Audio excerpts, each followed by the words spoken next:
Praise the Lord. சங்கீதம் 7ஆம் அதிகாரம். பென்யமீனியனாகிய கூஷ் என்பவனுடைய வார்த்தைகளின் நிமித்தம் தாவீது கர்த்தரை நோக்கி பாடின சிகாயோன் என்னும் சங்கீதம். என் தேவனாகிய கர்த்தாவே, உம்மை நம்பி இருக்கிறேன். என்னை துன்பப்படுத்துகிறவர்கள் எல்லாருக்கும் என்னை விலக்கி ரட்சியும். சத்துரு சிங்கம் போல் என் ஆத்துமாவை பிடித்து கொண்டு போய் விடுவிக்கிறவன் இல்லாமையால் அதை பீறாதபடிக்கு என்னை தப்புவியும்.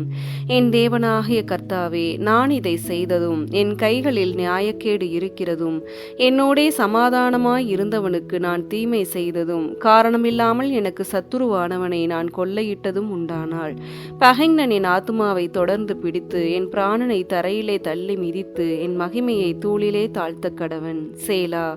கர்த்தாவே, நீர் உம்முடைய கோபத்தில் எழுந்திருந்து என் சத்துருக்களுடைய மூர்க்கங்களின் நிமித்தம் உம்மை உயர்த்தி எனக்காக விழித்து கொள்ளும். நியாய தீர்ப்பை நியமித்திருக்கிறீரே.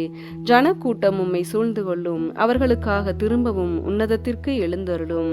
கர்த்தர் ஜனங்களுக்கு நியாயம் செய்வார். கர்த்தாவே, என் நீதியின்படியும் என்னிலுள்ள உண்மையின்படியும் எனக்கு நியாயம் செய்யும். துன்மார்க்கனுடைய பொல்லாங்கை ஒழிய பண்ணும். நீதிமானை ஸ்திரப்படுத்துவீராக. நீதி உள்ளவராய் இருக்கிற தேவரீர் இருதயங்களையும் உள்ளிந்திரியங்களையும் சோதித்தறிகிறவர். செம்மையான இருதயம் உள்ளவர்களை ரட்சிக்கிற தேவனிடத்தில் என் கேடகம் இருக்கிறது. தேவன் நீதியுள்ள நியாயாதிபதி.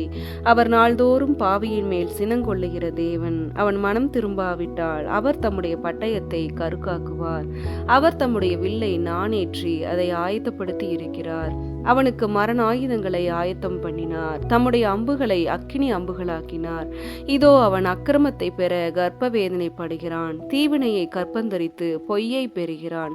குழியை வெட்டி அதை ஆழமாக்கினான். தான் வெட்டின குழியில் தானே விழுந்தான். அவன் தீவினை அவன் சிரசின் மேல் திரும்பும். அவன் கொடுமை முச்சந்தலையின் மேல் இறங்கும்.